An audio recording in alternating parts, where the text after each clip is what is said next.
16 na ipinagbabawal na paputok inilabas na ng PNP. Narito ang news scoop ni Mayan Day Palma.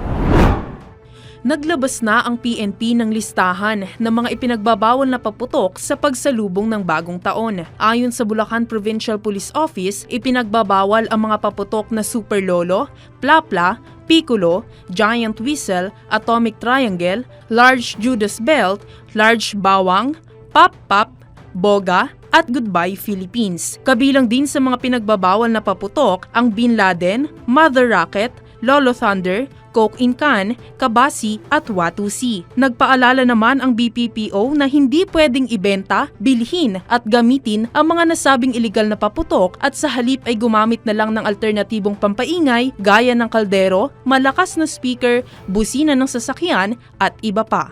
At yan ang aking news scoop. Ako po si Mayan Day Palma, nagbabalita ng tama, naglilingkod ng tama.